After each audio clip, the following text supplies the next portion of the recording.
अभी थोड़ी देर पहले जीडीपी के आंकड़े आए और वित्तीय वर्ष 2025 जो अभी 31 मार्च को एंड हुआ है, 6.5% ग्रोथ रेट हमारी जीडीपी की हुई है, जो कि 4 साल में सबसे निचले स्तर पर है। कोविड के बाद से सबसे निचले स्तर पर यह ग्रोथ रेट आई है।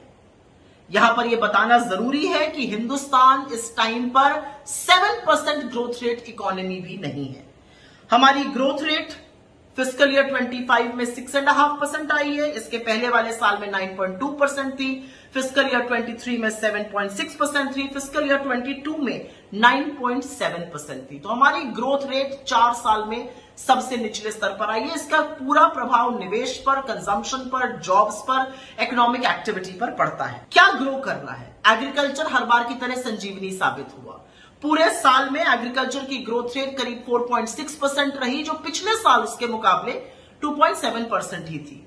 लास्ट तिमाही में एग्रीकल्चर की ग्रोथ रेट 5.4% थी, जो कि पिछले साल के लास्ट क्वार्टर में मात्र 0.9% थी। तो दिक्कत कहां है? दिक्कत है मैन्युफैक्चरिंग में। इतना पीआर स्टंट, इतनी सारी स्कीम, इतने सारे स्लोगन, और उसके बाद भी हमारी फैक्ट्रीज में उत्पादन नहीं हो रहा है। फिस्कल ईयर 25 में मैन्युफैक्चरिंग की ग्रोथ गिरकर 4.5% पे आ गई, जो कि उसके पिछले साल के मुकाबले 12.3% थी। लास्ट क्वार्टर में मैन्युफैक्चरिंग की ग्रोथ रेट गिरकर 4.8% हो गई, जो कि 24 के लास्ट क्वार्टर में 11.3% थी। लगातार मैन्युफैक्चरिंग गिर रही है, हमारी फैक्ट्रीज में उत्पादन नहीं हो रहा, और इसीलिए इतने सारे लोग बेरोजगार आपको दिखते हैं। आपको एक बात बताई जाएगी कि Q4 में तो हमने क्या स्टनिंग ग्रोथ करी है, 7.4%। इस बात को सुनिएगा और फिर अब आगे की बात समझिएगा। Q4 में 7.4% ग्रोथ रेट थी, Q3 में 6.4 थी, Q2 में 5.4 थी और Q1 में 6.7 थी।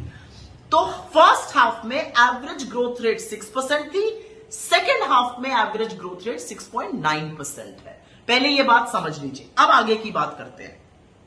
Q4 पर क्यों नहीं ढोल बाजे नहीं बजने चाहिए? क्योंकि ये मिसलीडिंग है, और ये मिसलीडिंग इसलिए है क्योंकि अगर आप Q4 का जीडीपी देखिएगा तो 7.4% ग्रोथ रेट है, लेकिन अगर Q4 का जीवीए देखिएगा तो वो 6.8% पर ही ग्रो हुआ है। ऐसा क्यों हुआ है? ऐसा इसलिए हुआ है क्योंकि सब्सिडी फोर्थ क्वार्टर में 45% डाउन है और गवर्नमेंट स्पेंडिंग चौगुनी हुई है। तो इकोनॉमिक ग्रोथ नहीं हुई है, सब्सिडी डाउन हुई है, गवर्नमेंट ग्रोथ चौगुनी हुई है, और इसलिए आपको Q4 का जीडीपी बढ़ा हुआ दिख रहा है।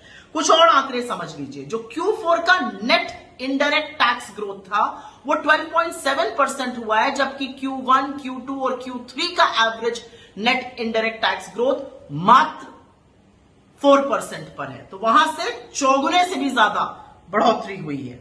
ये फिगर इसलिए भी मिसलीडिंग है, जैसा कि मैंने कहा, फर्स्ट हाफ में गवर्नमेंट स्पेंडिंग 4% थी, सेकेंड हाफ में गवर्नमेंट स्पेंडिंग लगभग 17% हो गई, और इसलिए ये बढ़ रहा है।